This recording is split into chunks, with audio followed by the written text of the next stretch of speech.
고민하고 있는데 예. 그 말과 언어가 좀 너무 과하게 지금 심하게 나오고 있기 때문에 예. 과연 비판과 심판의 영역인가 단장의 영역으로 넘어가는 예. 지금 그 마지막인가에 대한 그런 우려가 있고 많은 민주당원들과 국민들이 예. 대단히 걱정스럽게 보고 있다는 말씀도 드리고 싶어요. 아니 오늘 조선일보에는 이제 분석 기사가 하나 났던데 아침에 보니까 보셨는지 모르겠는데 주요 내용은 이런 겁니다. 유시민 작가가 왜 이럴까? 대통령의 공소 취소 때문에 그런다. 만약에 김민석 그러면 이번 지방선거에서도 봤듯이 그게 총선 대선에 악영향을 끼쳐서 민주당이 잘못될 것 같으니까 공소 밀어붙일 것 같으니까 그래서 이런다라는 좀 민주당 일각의 생각들을 기사로 실었던데 어떻게 보세요 그건? 저는 유시민 장관이 민주당의 2년, 4년 후의 정치적 일정과 승패에 대해서 걱정을 해주시는 것에 대해서는 대단히 감사하게 느끼는데 그 과정에서 민주당의 국회의원들과 건강한 민주당원들 그리고 많은 사람들이 합리적인 결정을 가지고 전국을 헤쳐나갈 수 있는 역량과 능력이 있다. 근데 지금 그 전제를 가지고 이재명 대통령을 비판하거나 비난하거나 그리고 그와 같이 하는 사람들을 너무 그렇게 과도한 언어로 공격하는 것 자체는 그런 사태를 막는데 별로 도움이 되지 않을 것이다. 이런 생각이 많이 드네요. 혹시 대통령이 유시민 작가 청와대를 한번 불러서 밥이라도 한번 하면서 그만해 이렇게 좀 달래고 다독일 필요도 있다고 보세요? 아니면 그냥 놔두는 게 맞습니까? 저는 제가 보기엔 그런 영역은 아닌 것 같습니다. 이미 그 선은 넘어갔다? 저는 아니 유시민 전 장관도 그렇고 청와대도 그렇고 그 문제에 관해서 그렇게 해결할 문제로 보고 있지는 않은 것 같아요. 그럼 이 얘기는 그냥 인간적으로 다독이고 밥 한 번 먹고 해서 해결될 수 있는 문제가 아니다. 권력 다툼이다 이렇게 보시는 것 같아요. 제가 보기엔 뭐 이게 이 문제가 뭐 그런 정도의 성격의 문제가 아니기 때문에 좀 그냥 서로의 의견들을 들어보고 좀 듣고 평가하고 대안을 마련하고 이렇게 하는 게 지금은 적정한 상황이 지금 그렇게 해서 문제가 해결되거나 그럴 성질은 아닌 것 같습니다. 그럼 그냥 놔주실 거예요? 계속 저 공격을 대통령에 대한 공격을? 저는 진영 내의 공격이잖아요. 야당의 공격도 아니고. 그래서 저는 이제 유시민 장관의 역할에 관해서 본인 스스로께서 조금 되돌아보고 어떤 방식이 민주진보 진영과 민주당의 승리 그리고 통합과 승리에 도움이 될 것인지에 대해서도 서로 역지사지 입장에서 생각할 때도 이제 왔다. 제가 처음에 얘기했듯이 심판과 비평의 영역으로 계실 건지 선수왕원 단장의 역할로 전환할 것인지에 대한 본인의 이제 선택과 판단에 기로에 와 있다고 생각을 합니다. 알겠습니다. 어쨌든 뭐 채찍도 당근도 지금 청와대가 쓸 수 있는 상황은 아니라는 말씀이신 거잖아요. 뭐 지금 그것에 대해서 뭐 선택하고 그럴 상황은 아닌 것 같습니다. 알겠습니다. 의원님, 그럼 보안수사권 완전 폐지되는 거죠? 현재 대통령이 말한 수기는 다 거쳤다고 보세요? 내일도 의원총회가 지금 잡혀 있어요. 내일도 의원총회를 통해서 길게 논의한다고 했고 어제도 논의를 했고 해서 논의를 지금 진행하는 과정이다 이런 생각이 듭니다. 아니 근데 어제 한병도 원내대표가 완전 폐지를 그냥 천명을 해버려가지고 원내대표가 이제 자신의 생각을 얘기한 부분이고 그래요? 의원총회를 통해서 그 생각에 대한 부분들에 대한 의원들의 생각 그리고 뭐 어떤 방식으로 정책 토론회를 진행할지에 대한 사항이 있는데 의견들을 충분히 수렴을 해서 이제 논의를 하고 법사위 그 일소위와 전체회의를 통해서 결론을 내지 않을까 그런 생각입니다. 그러니까 아직은 여지는 좀 남아있다 말씀이시네요. 저는 형사소송법에서 그 보안수사권의 얘기를 얘기했던 분들의 얘기들의 진정성이 있는 거 아닙니까? 인권을 보호하고 거대학과 거대 범죄가 묻히거나 암장되는 문제 그리고 장윤기 사건에 대한 문제와 또 어제는 또 청주지검의 영장 기각 사태가 있어서 검찰과 경찰의 상호가 계속 좀 문제점을 파생하고 있잖아요. 과연 그러면 이런 문제들을 어떻게 우리가 이번 중수청, 공소청을 분리하고 형사법을 개정해 나가면서 문제를 보완할 것인가에 대한 정말 세심한 대책이 필요하다. 그런 견지로 제가 보기엔 수렴되지 않을까 그런 생각입니다. 알겠습니다. 여기까지 하도록 할게요. 더불어민주당 김영진 의원이었습니다. 의원님 감사합니다. 네, 고맙습니다. 그렇군. 그런 이야기가 있었군. 아니, 저 차량은 왜 바꾼 거지? 아주머니께서 다른 생각을 하시다가 들이박았나? 아니면 아저씨께서 멈칫해서 비상 깜빡이를 안 켜고 제일 중요한 거는 안전거리를 어느 정도 거기 회전교차라는데 회전교차로에서 그냥 들이박았나 본데. 차 아주 그냥 사정없이 박아버려. 속도가 저거 뭐야? 아니 저거 뭐야? 빡세요. 이번에도 또 어떠한 또 이야기가 있을까? SBS 러브 FM 수도권 방송 라디오 방송을 듣고 있었습니다.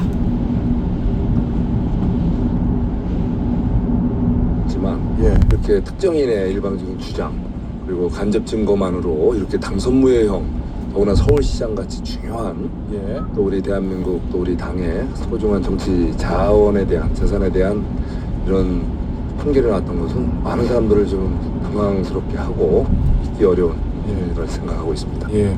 아니 이게 국민님 입장에서는 특히 오세훈 시장 당사자 입장에서는 이게 항소심 또 대법원 뒤집히면 제일 좋겠는데 이게 이제 문제는 특검법에 따라서 진행되는 거래가지고 이게 내년 633이니까 6개월 있으면은 대법원까지 확정이거든요. 예. 그러니까 물론 강행 규정은 아니니까 좀 기간은 늘어날 수 있지만 잘못하게 되면 겨우 이긴 서울시장 선거를 내년에 또 재보고를 해야 되는 수도 있는데 예. 국민의힘 당 입장에서 당은 살아야 하니까 뭔가 준비를 좀 해야 된다고 보세요. 저는 뭐 지금 2심이 나온 거기 때문에 예. 아직 2심 대법원 판결이 있고 충분히 우리 사법부가 예. 그래도 대한민국의 좀 중심을 잡아주고 있다고 생각합니다. 예, 그래서 분명히 문제가 좀 많은 분들이 지적하고 있듯이 믿기 어려운 이런 판결이기 때문에 제대로 이제 앞으로 상급심에서 예. 제대로 된 판결이 나와서 국민적 우려 그래서 해소됐기를 좀 희망합니다.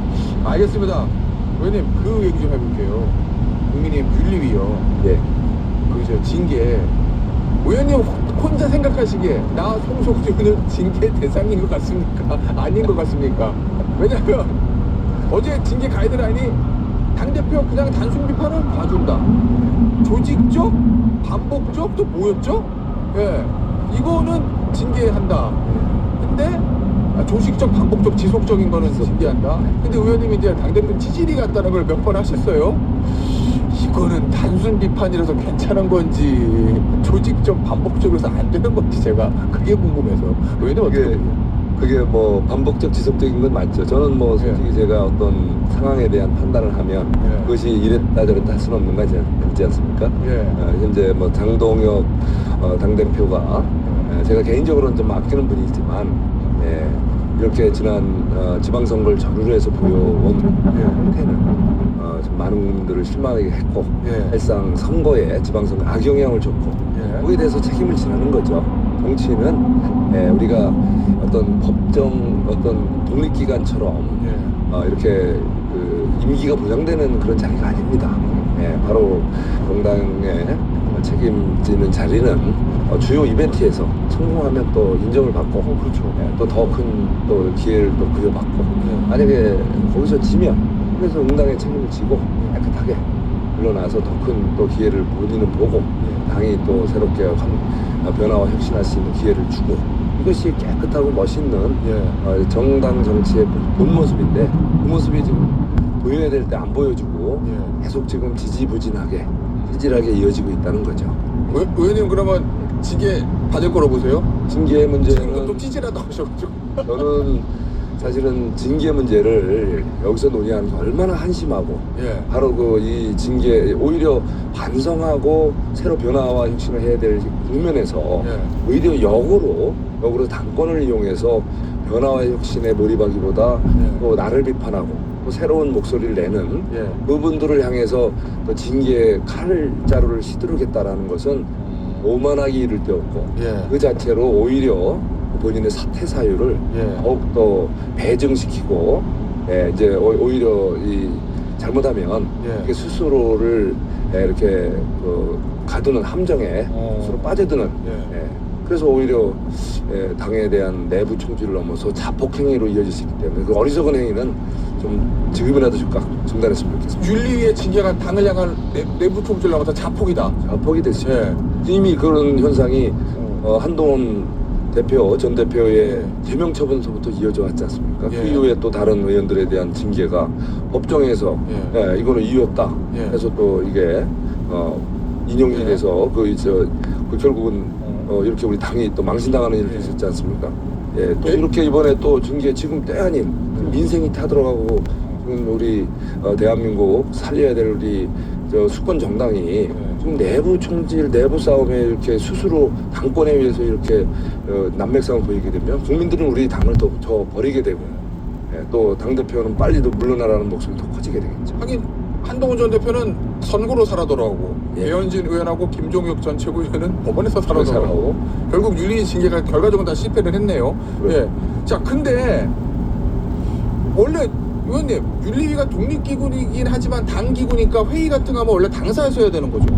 그래야 되겠죠. 그죠? 근데 오늘자 동아일보 보도 보니까 윤리위가 중앙 당사가 아닌 모처에서 군사작전을 하던 회의를 진행했다 이런 보도가 있던데 이거 왜 이러는 거라고 보세요? 그러니까 이렇게 많은가? 그 자체가 비정상이죠. 지금의 그러니까 우리 당의 예. 당 지도부가 보이는 행태, 일련의 행태 하나하나가 예. 뭐 제대로 정상적으로 보이지 않는 게 한두 개가 아닌 것 같아요. 오늘 저는 처음 들은 말씀이지만 예, 오늘 아침 보도 그 자체 가장 지금 우리 당을 위기로 몰아갈 수 있는 예. 그런 행태가 또 이렇게 비정상적으로 이루어진다면 앞으로 걱정됩니다. 예. 그것이 이상한 또 방향으로 나오게 되면 엄청난 소용돌이로 당을 몰아갈 수 있고 새로운 위기 국면을 처리할 수가 있다. 의원님 제가 궁금한 게 많이 못 봤던 모습인데 대부분 야당 대표가 당대표실을 시키거나 국회에 있는 당대표실을 시키거나 아니면 또 당사에 있거나 그게 아니고 장외 투쟁을 할 거면 의원들이랑 같이 스크럽에서 같이 가잖아요. 예전에 박근혜 전 대통령이 이제 그 4대 입법 투쟁할 때도 사학법 투쟁할 때도 그랬고 근데 지금 장동혁 대표는 지금 올림픽 공원에서 이거 혼자 하거든요. 이 혼자 장애 정치를 하는 이 대표의 모습에 대한 의원들의 주류적인 반응은 어떤 겁니까? 다 뭐 안타까운 모습이죠.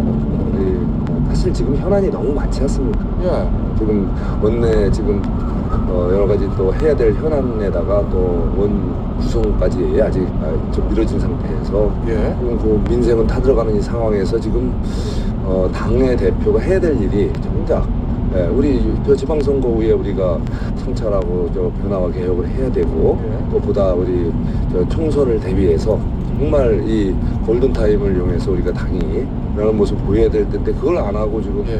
밖에 나가서 우리 의원들이 공감할 수 없는 나홀로 당의 투쟁 이거는 다들 요즘 좀 시간이 갈수록 더 우리 의원 동료 의원들로부터 외면받는 모습이 되는 거죠. 그거 관련해서 얼마 전에 보도 난 거 보니까 텔레그램 방에서 의원 단톡방에서 한기호 의원이 강하게 비판했다고 하던데 이게 한기호 의원 개인의 생각이에요? 아니면 다른 많은 의원들이 여기 동조하고 계시는 거예요? 많은 의원들이 뭐 공감한다고 봐야죠. 그분이 뭐 이렇게 초선 정치 신인이 아니지 않거든요. 사손. 예. 말을 굉장히 무겁게 하시는 분인데 예.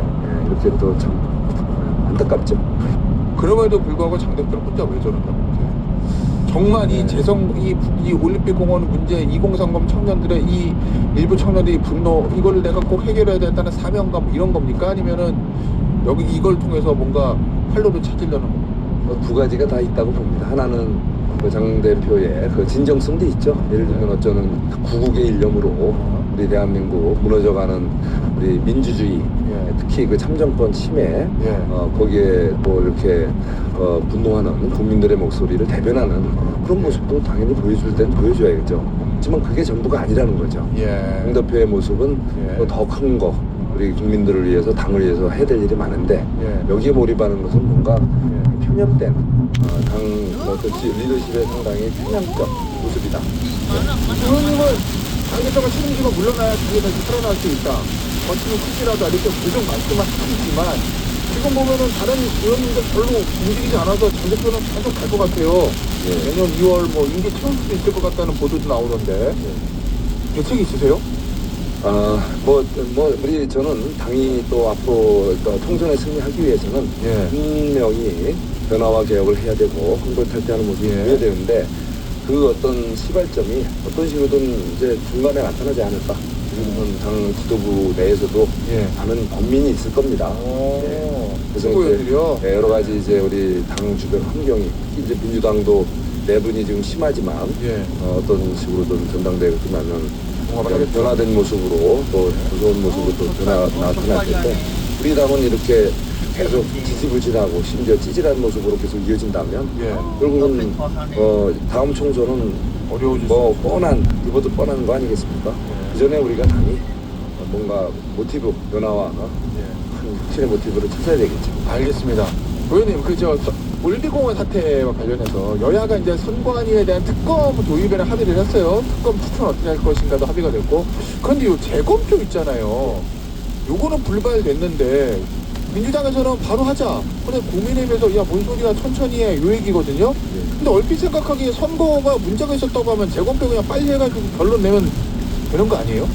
근데 이거 왜 국민의힘에서 재검표 당정하는 걸 반대하는 거예요? 글쎄 뭐 제가 여기서 잘라서 말씀드리긴 그렇지만 예. 여러 가지 이제 우려가 같이 섞여 있는 것 같습니다. 그러면 이번 특검에서 예. 제대로 된 과연 국민들의 여러 가지 의혹이 해소될 수 있을지에 대한 아직도 걱정이 있고 예. 또 재검표로 이제 이 모든 것을 지금 이제 빨리 끝내서 빨리 넘기려는 건 아니냐라는 왜냐하면 이제 그동안에 사실 비상계엄의 단초가 되기도 했었고 또 지난 과거 선거 때부터 계속 국민적인 이 선거 지금 시스템과 여러 가지 부실 선거에 대한 여러 가지 의혹이 계속 누적돼 왔단 말이죠. 그것을 해소하기 위해서는 좀 더 시간을 두고 더 이렇게 밝히고 건 밝히고 그래서 뭔가 새로운 시스템을 만들겠다라는 그런 요구가 반영된 게 아닌가 싶습니다. 알겠습니다. 의원님 이거 국조위원은 아니신 거죠? 저기 선관위 국조위원은 아니시죠? 저는 아니죠. 예. 의원님 국토부 고위 관료를 지내셨으니까 이 현안을 좀 질문을 드려볼게요. 대통령의 분당 아파트 이 17억 근저당 논란 어떤 점이 가장 문제라고 보시는 거예요?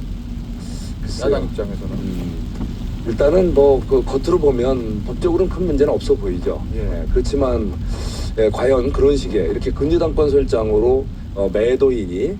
매수인에게 저렇게 아주 특혜적 평판 이런 그런 걸 주면서 이렇게 거래를 하는 경우가 과연 얼마나 있을까?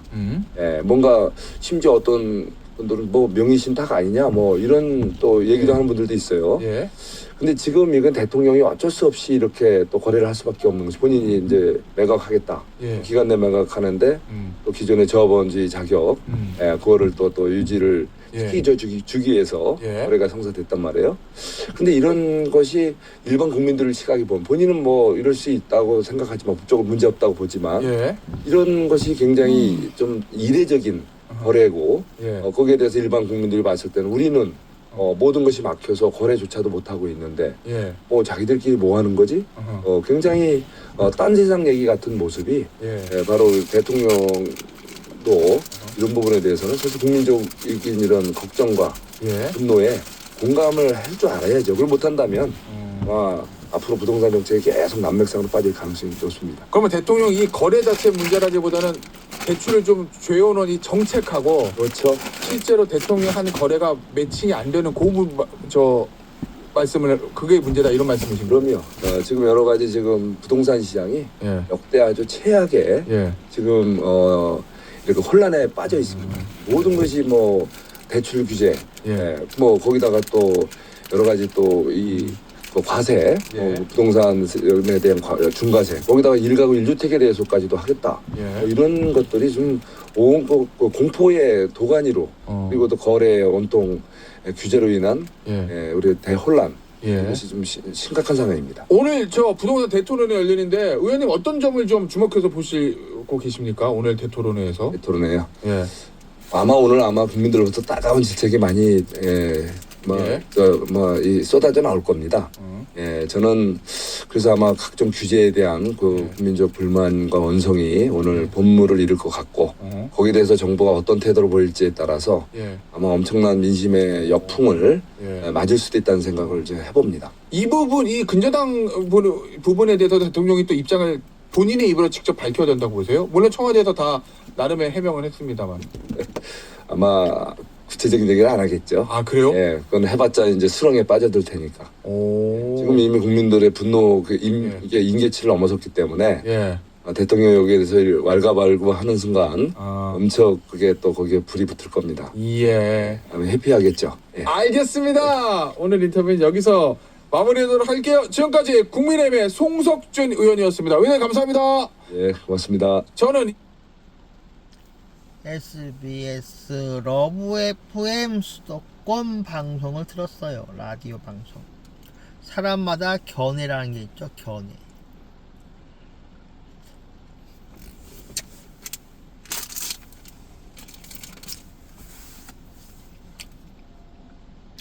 사람마다 견해라는 게 있어요. 누구나 견해를 갖고 있어요. 누구나 견해를 갖고 있는데 예전에 도용이가 말을 하다시피 과거에서부터 현재까지 아니 늘 살아가면서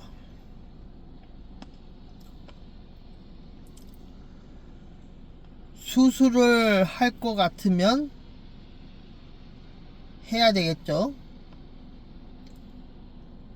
어느 시기가 되어서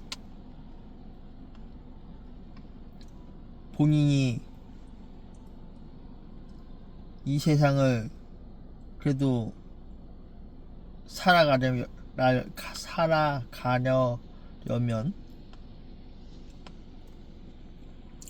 뭐 죽으려면 뭐 안 해도 되지. 그래도 어느 정도 수술을 하는 데 있어 그래도 희망이 보인다 싶으면 해야 되겠죠. 근데 여의치 않을 경우에 수술을 할 수 없을 경우도 있다는 거예요. 돈이 없을 경우. 때로는 또 그 의료 국민 아니 그게 뭐라지? 의료 국민건강보험공단에서 이제 돈 이제 내잖아요 우리가. 그러면 뭐 2년에 한 번씩 뭐 검진 받으라고 올 때 그때 가서 뭐 확인할 수도 있는 거고. 도용이는 지금 시간도 여러모로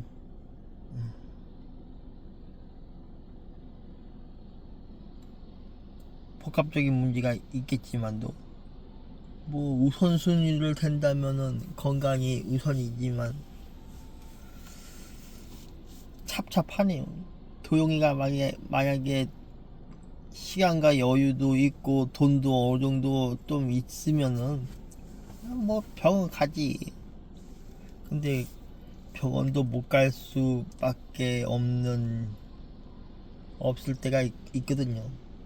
누가 보면 에이 그거 핑계대지 마 그냥 가면 되지 뭘. 그러고 보니까 김건모의 핑계가 생각나네. 아 진짜.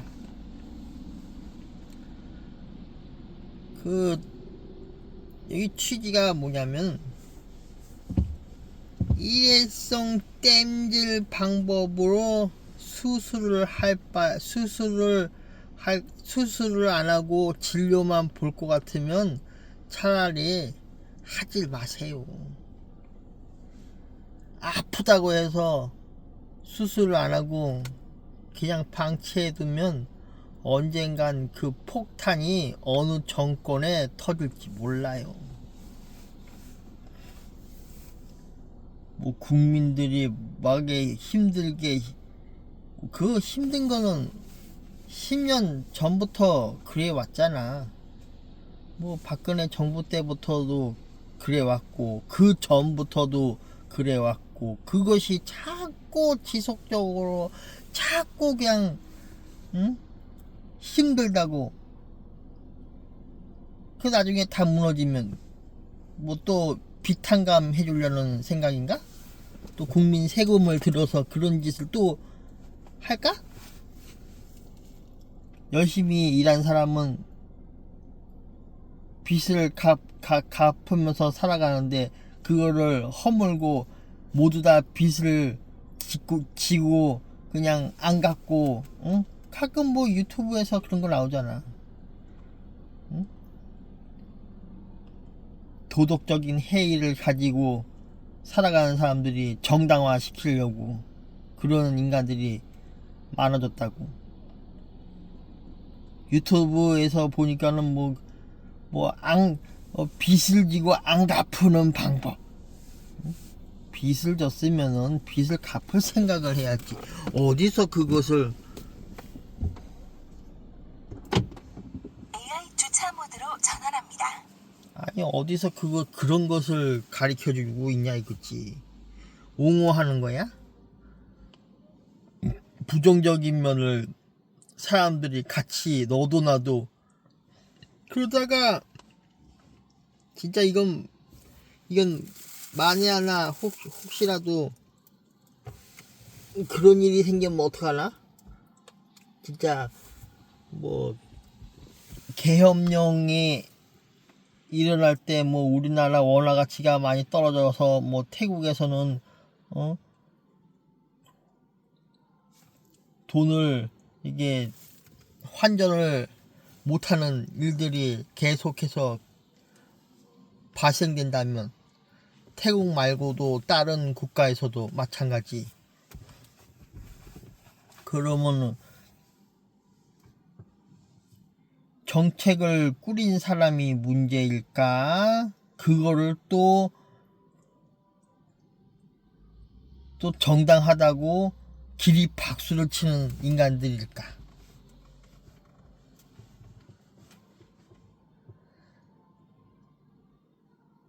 사람들은 그게 아닌 거라고 생각해도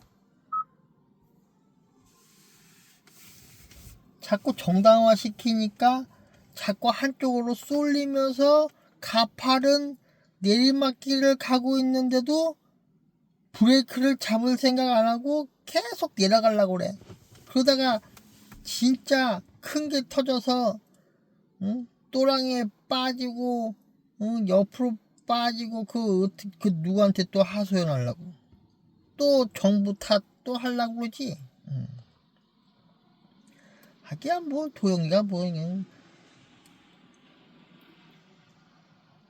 도영이는 뭐 도영이 앞이나 잘 봐야지 뭐 사람들 뭐 앞을 볼 필요가 있겠어. 사람들이 가끔 그러잖아. 뭔가 보이나요? 예, 보이죠. 본인들의 그 삶의 그 방향이 보이고 있어요. 근데 본인들은 그걸 알고 있나? 본인들도 눈을 뜨고 앞을 보고 걸어가고 있는 중인데 왜 그걸 모르지? 혹시 눈 감고 길을 걸어가나? 눈 감고 길을 걸어가면 그거에 대한 보조적인 기구가 있나? 그것이 없잖아.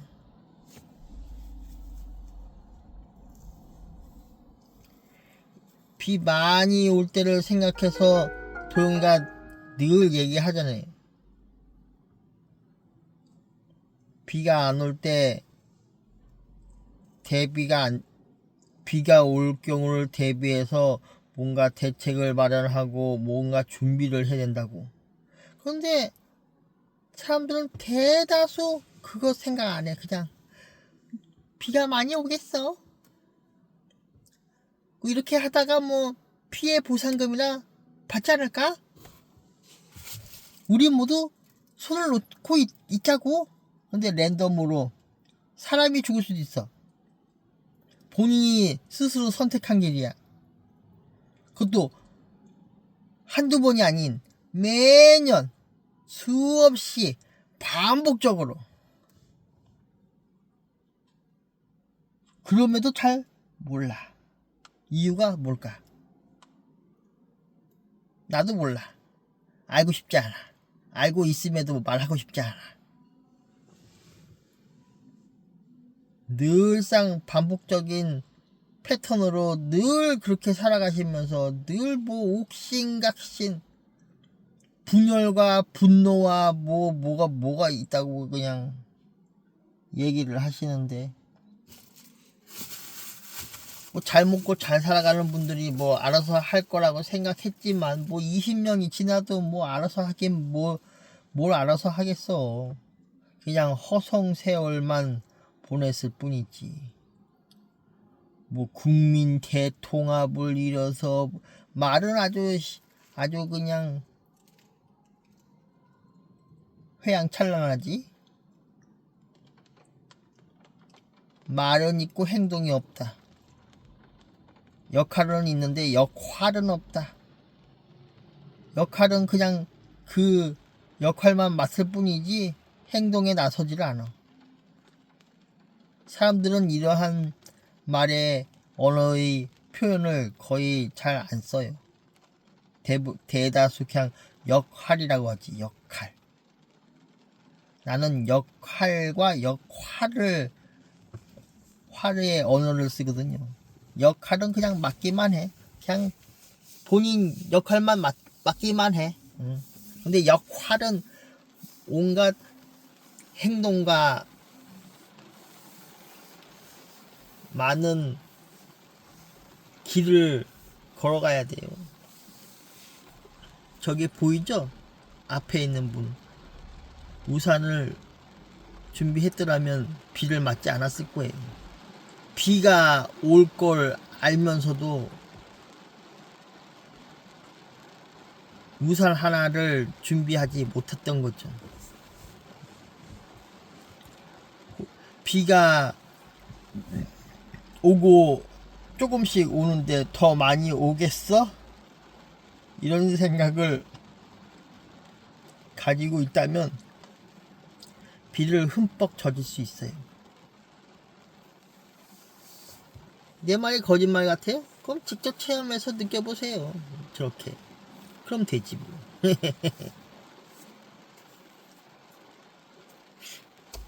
20년 전이나 지금이나 어떻게 똑같은 게 있다면 온갖 빚, 대출을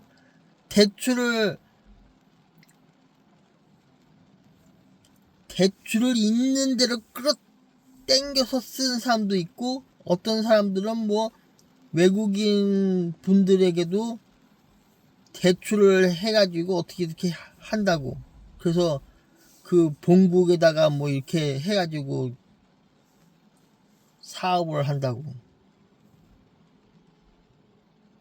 그런 말이 있더라고요. 근데 그런 분들은 어떻게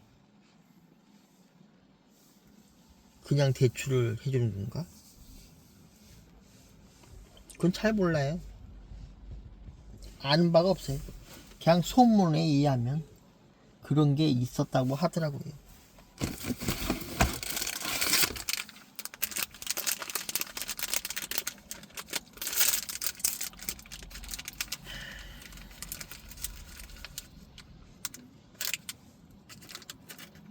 일회성 수술을 할 것 같으면 애초에 하지 말아야지. 그런데 사람들은 계속해서 요구를 하고 있어요.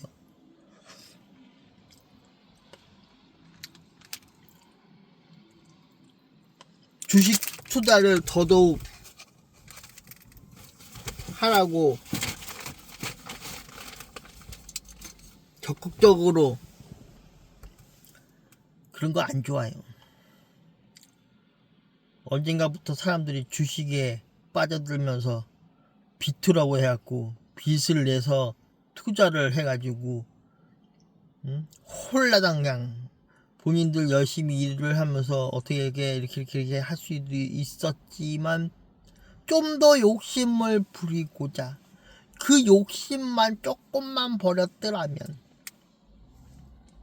그렇게까지 살아가지 않아도 되는데, 스스로 그 길을 선택하는 이유가 대체 뭘까요?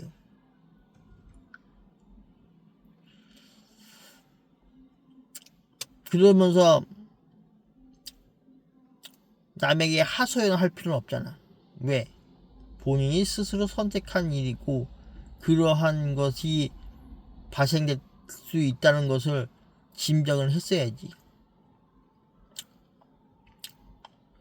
빚을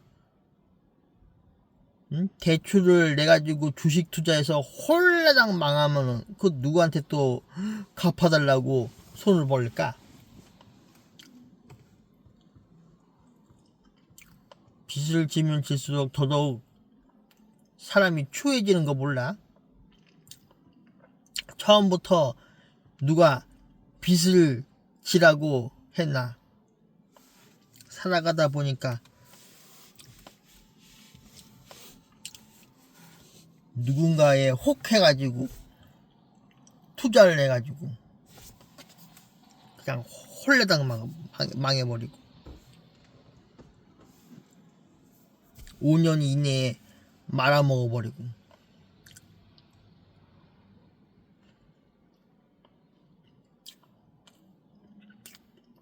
또 어느 업종이 잘 된다. 그 업종을 또 우후죽순 생겨나게 만들고 요 근래 대륙남 유튜브 채널을 시청을 잠깐 해봤는데 어느 정보 어느 컨텐츠에 어느 정보를 봤는데 중국인 분들께서 뭐 대다수 그렇지는 않겠지만 대부분 그렇게 한다고 하더라고요. 상대방이 죽을 때까지 상대방이 죽을 때까지 싸게 판다는 거예요. 경쟁심이 많다고.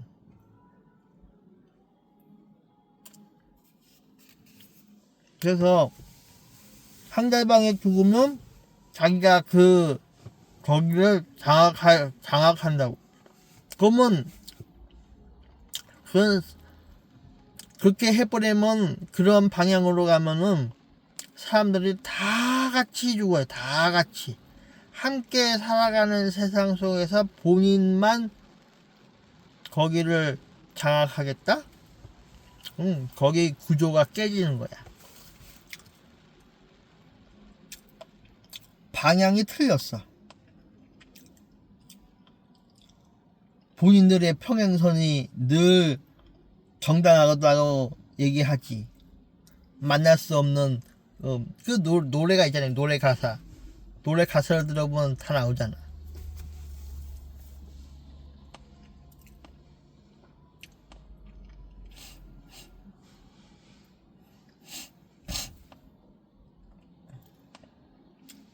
뭐 하다못해 기름값도 너무 싼 거 그것만 생각하시는 분들이 많더라고요. 그런 말을 쓰면 안 해도 되는데 아니 가격표를 보고 들어오셨으면 그거를 생각하고 기름을 넣으시면 되는데 가격표를 딱 봐도 비싸다고 하면서 들어와서 투정 벌인 다음에 기름을 넣든지 아니면 그 이상한 얄딱구리한 말을 한 다음에 가시더란 말이에요. 왜 그런 짓을 해? 본인 스스로 추해지는 거 그거 몰라? 매번 그래. 그런 사람들이 너무 많은 것 같아. 주유소에서 기름이 본인이 생각하기에 비싸든 싸든 본인 그 지금 상황에 맞춰서 살아가셔야 되는데 기름값이 비싸니 많이 그딴 소리를 왜 하냐고. 나이를 그렇게 먹었음에도 나는 애들이면은 그런가 보다 하는데 다 큰 50세 60세 70세 80세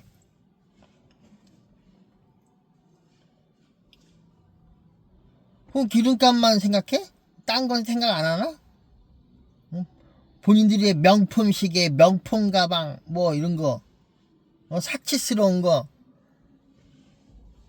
기름값만 가지고 그런 거 같아. 그 오래전부터 그런 일이 엄청 많은 것 같아. 비싸면 들어가지 마. 본인이 차에 앵꼬가 나도 가지 마. 그럼 되잖아. 응? 본인 상황에 맞춰서 살아야지. 기름값 비싸다고 해서 응? 기름 안 넣을 거야? 응? 본인 차에 앵꼬가 났다고 지금 차가 배고프다고 저기 빨간불이 삑삑삑 거리다가 픽 서버리면 본인이 스스로 또 고생을 하지. 여보세요. 앵커가 나가지고 3리터 어떻게 해주시겠어요? 이런 거지 같은 뭐 그런 인간들도 있다고 하던데.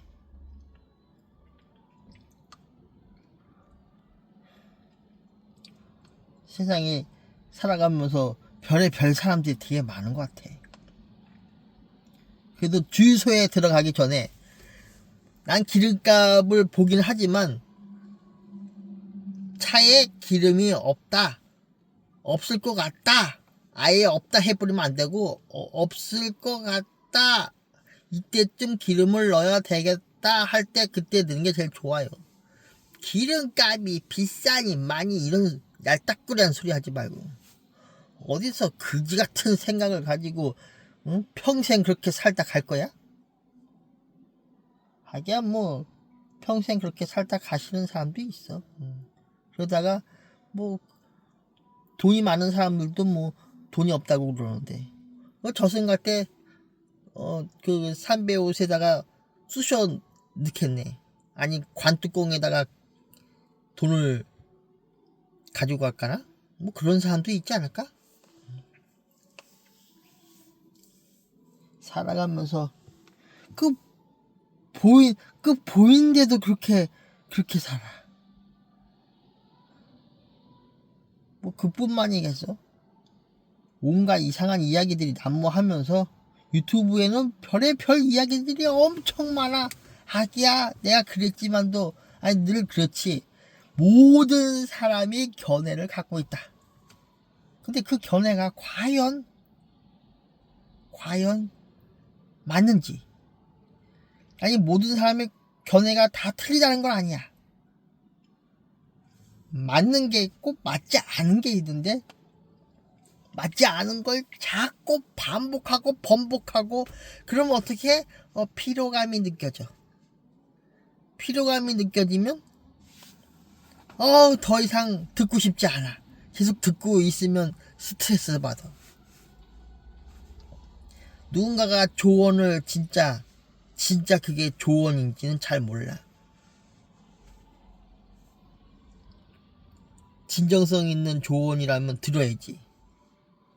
자기 인생에 있어 뭔가 조금 보탬이 될 수 있는. 응? 근데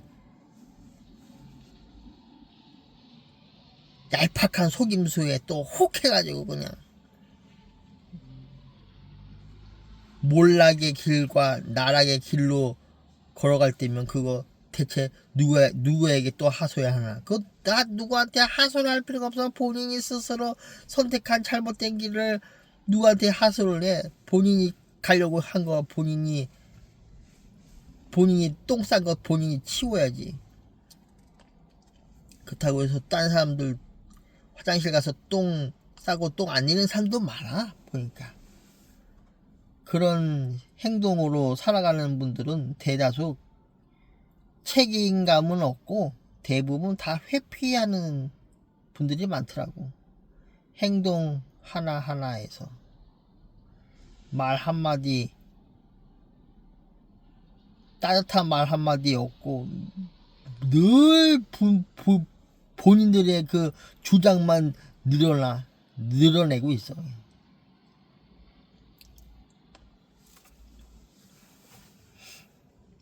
아까 라디오 방송을 잠깐 들었는데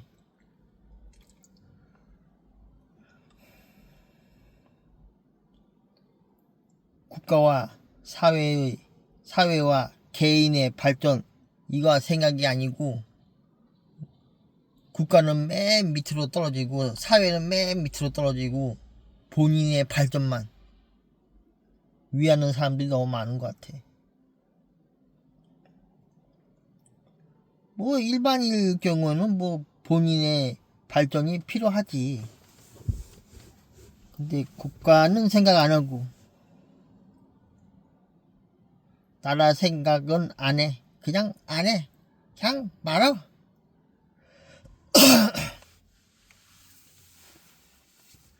이 영상을 또 누군가가 들지는 모르지만은 듣는 사람은 있더라고요. 있긴 있어. 끝까지 듣는 사람은 없어. 거의 없을 것 같아.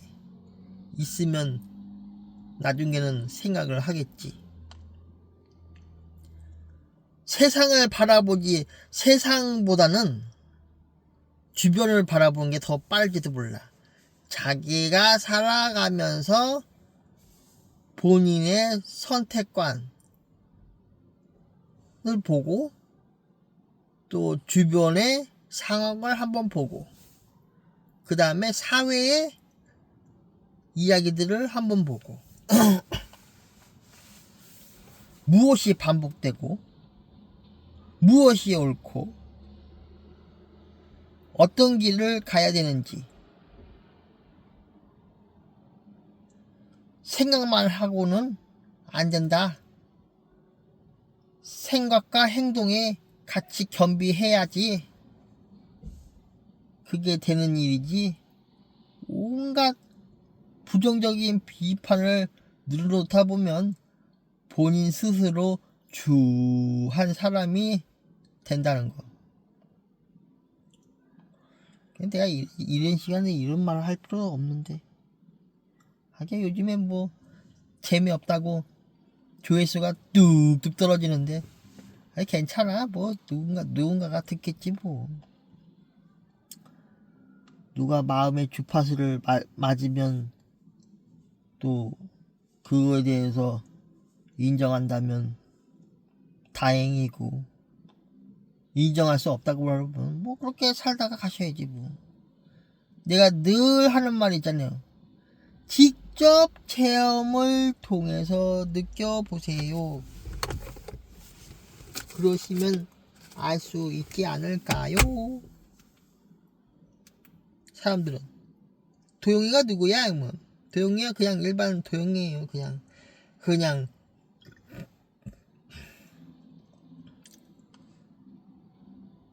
도영이.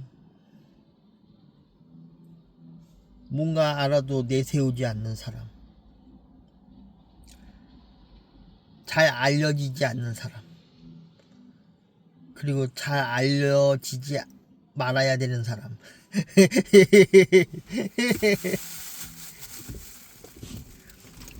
잘 알려지지 않아도 된다는 사람.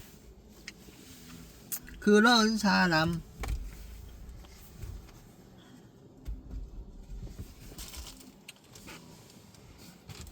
생각이 어느 정도 일치하면은 마음도 통할 수 있다고 그러잖아요. 게임을 할 때도 마찬가지예요. 어느 정도 같은 게임을 하면은 어느 정도 생각이 일치할 때가 있죠. 거기서부터 이제 정보 교환이라는 게 나오는데 일치하면 정보 교환.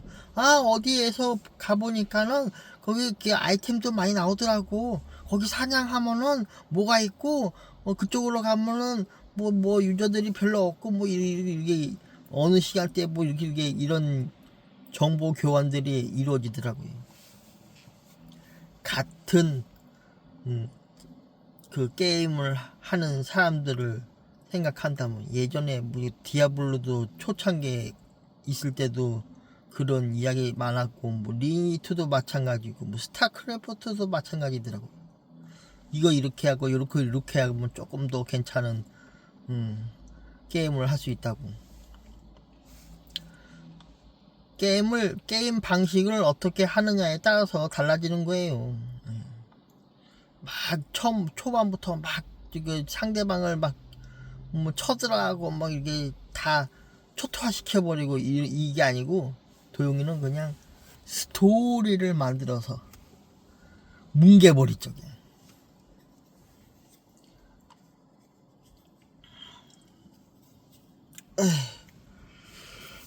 그렇단 이야기.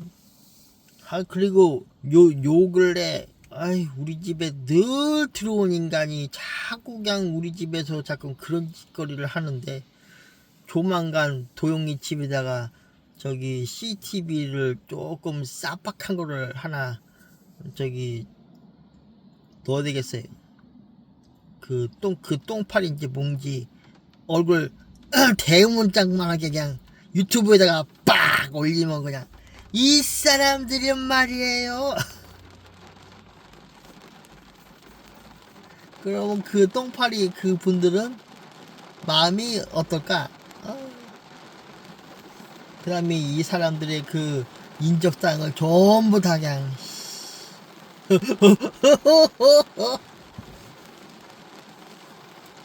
아니 도용이가 대체 왜 그런 사람들한테 왜 이렇게 시달려야 되지? 한편으로는 뭐 도용이에 대해서 뭐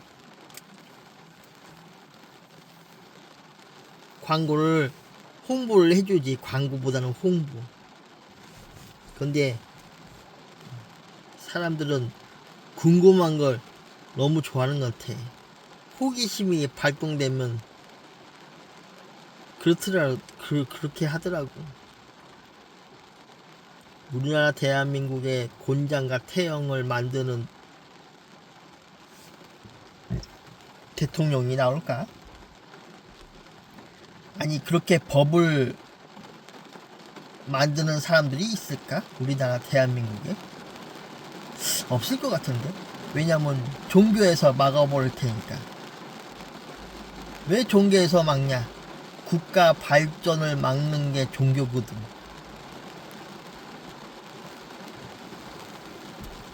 국가 발전을 막는 게 종교예요. 그거 몰랐죠? 왜 이러한 말을 하는 줄 알아요? 국가 발전이 잘 되면은 좋은데 발전을 또 막는 종교가 있어요. 유난히. 또 막상 뚜껑을 열어보면 별의별 이야기가 나오지만 나는 거기까지 말하고 싶지 않아요. 뭐 모든 사람들이 다 알고 있는데 뭐 그런 거 내가 굳이 얘기하면 뭐 하겠어. 뚜껑을 열어보면 다 이야기가 들리잖아. 아니 음식 만들 때 뚜껑을 열어보지 않아도 유리 뚜껑이라고 해서 그거 요리하면서 보면서 하는 뚜껑들이 있잖아요. 아예 속을 안 보고 소뚜껑 마냥 끓이다가는 언제 넘칠지 모르잖아요.